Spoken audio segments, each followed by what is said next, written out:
செவ்வணக்கம் செவ்வணக்கம் செவ்வணக்கம் செவ்வணக்கம் செவ்வணக்கம் செவ்வணக்கம் செவ்வணக்கம் அன்பு தோழர் சுகுந்தனுக்கு அன்பு தோழர் சுகுந்தனுக்கு செவ்வணக்கம் செய்கின்றோம் செவ்வணக்கம் செய்கின்றோம் செவ்வணக்கம் செவ்வணக்கம் செவ்வணக்கம் செவ்வணக்கம் உழைக்கும் மக்கள் ஒற்றுமைக்காக உழைக்கும் மக்கள் ஒற்றுமைக்காக உழைக்கும் மக்கள் விடுதலைக்காக உழைக்கும் மக்கள் விடுதலைக்காக வாழ்நாள் முழுதும் போராடிய வாழ்நாள் முழுதும் போராடிய வாழ்நாள் முழுதும் போராடிய வாழ்நாள் முழுதும் போராடிய அன்பு தோழர் சுகுந்தனுக்கு அன்பு தோழர் சுகுந்தனுக்கு செவ்வணக்கம் செவ்வணக்கம் செவ்வணக்கம் செவ்வணக்கம் தொழிலாளர் நலன் காக்க தொழிலாளர் நலன் காக்க உழவர்களின் நலன் காக்க உழவர்களின் நலன் காக்க ஓயாது உழைத்திட்ட ஓயாது உழைத்திட்ட வாழ்நாளை ஒப்படைத்த வாழ்நாளை ஒப்படைத்த அன்பு தோழர் சுகுந்தனுக்கு அன்பு தோழர் சுகுந்தனுக்கு செவ்வணக்கம் செவ்வணக்கம் செவ்வணக்கம் செவ்வணக்கம் செவ்வணக்கம் செவ்வணக்கம் செவ்வணக்கம் செவ்வணக்கம் செவ்வணக்கம் செவ்வணக்கம் செவ்வணக்கம் செவ்வணக்கம். அனைவருக்கும் வணக்கம்.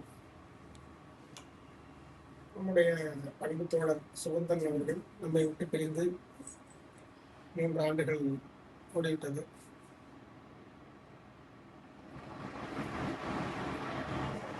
அந்த 3 ஆண்டுகள் அவர் இல்லாத காலம், அவர் காட்டிய வழியிலே நாம் பயணித்தாலும் அவர் இல்லாத குறையாகவே தான் இருந்து கொண்டிருக்கிறது.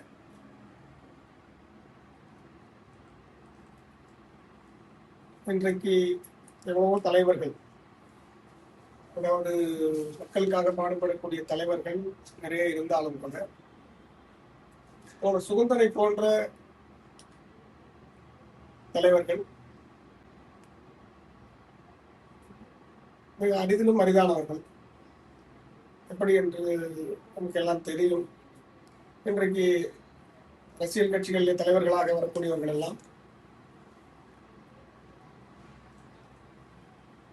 தலைவராக வருவது, அரசியல் கட்சிகளை தொடங்குவது, தொழிற்சங்கங்களை நடத்துவது, எந்த அளவுக்கு அதில் தனக்கான பணத்தை சம்பாதித்துக் கொள்ளலாம் என்கிற நோக்கத்தோடு தான் இன்றைக்கு அரசியல் நடந்து கொண்டிருக்கிறது.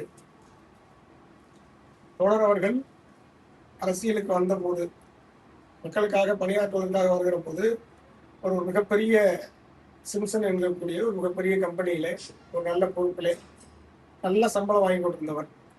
அன்றைக்கு நாட்டில் நடந்த அநியாயங்கள், அட்டுழியங்கள் எல்லாம் பார்த்து பொறுக்க முடியாமல் மக்களுக்காக போராட வேண்டும் என்று அவர் சார்ந்த கட்சியிலே அழைப்பு விடுத்த பொழுது வேலையை விட்டுவிட்டு, குடும்பத்தை விட்டுவிட்டு கிட்டத்தட்ட ஒரு 27-28 அகவை ஆகிற பொழுது மக்களுக்காக பணியாற்ற வந்தவர். அதற்கு பிறகு அவர் தனக்கென திருமணம் செய்து கொள்ளவில்லை, குடும்பத்திற்காகவும் செல்லவில்லை.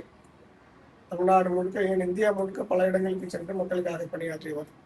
இறுதி காலத்திலே தொழிற்சங்க நடவடிக்கைகளே பாணியம்பாடி பகுதியிலே இருந்த தொழிற்சங்கத்தை சிறப்பாக வழிநடத்தி அங்கு இருக்கக்கூடிய தொழிலாளர்களுடைய பல பிரச்சனைகளை தீர்த்து வைத்தார். நமக்கு அறிமுகம் கிடைத்து ஒரு 15 ஆண்டுகளுக்கு முன்பாக அறிமுகம் கிடைத்த பொழுது, குறிப்பாக குளோபல் ஹாஸ்பிட்டலில் என்ன நிலைமை இருந்தது உங்களுக்கு எல்லாம் தெரியும். நமக்கு எந்த உரிமைகளும் இல்லாத ஒரு நிலையில் இருந்தோம்.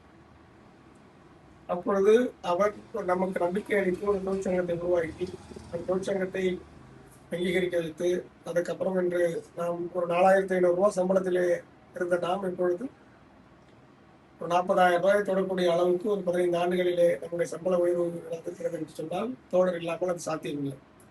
வெறும் சம்பள உயர்வு மட்டும் இல்லை, இன்னைக்கு நமக்கான உரிமைகளை நாம் குளோபல் ஹாஸ்பிட்டலில் மற்ற தொழிலாளிகளை விட, மற்ற பணியாளர்களை விட நமக்கான உரிமைகள் நாம் பாதுகாத்து வச்சிருக்கிறோம் அப்படின்னு சொன்னால் இந்த தொழிற்சங்கமும் தோழர் அவருடைய உழைப்பு தான். அதை இந்த நேரத்தில் அதை நினைவு கூர்ந்து தோழர் காட்டிய வழியிலே நாம் உறுதியாக தொழிற்சங்க பயணத்தையும் மக்களுக்கான பணியையும் தொடர்வோம் என்பதை இந்த நேரத்திலே சொல்லிக் கொண்டோம்.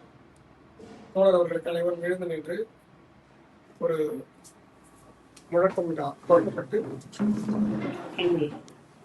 தொழிலாளர் தொழிலாளர் நலன் காக்க தொழிலாளர் நலன் காக்க உழவர்களின் நலன் காக்க உழவர்களின் நலன் காக்க ஓயாது உழைத்திட்ட ஓயாது உழைத்திட்ட வாழ்நாளை ஒப்படைத்த வாழ்நாளை ஒப்படைத்த அன்பு தோழர் சுகுந்தனுக்கு அன்பு தோழர் சுகுந்தனுக்கு செவ்வணக்கம் செவ்வணக்கம் செவ்வணக்கம் செவ்வணக்கம் செவ்வணக்கம் செவ்வணக்கம் செவ்வணக்கம் செவ்வணக்கம் செவ்வணக்கம் செவ்வணக்கம் செவ்வணக்கம் செவ்வணக்கம்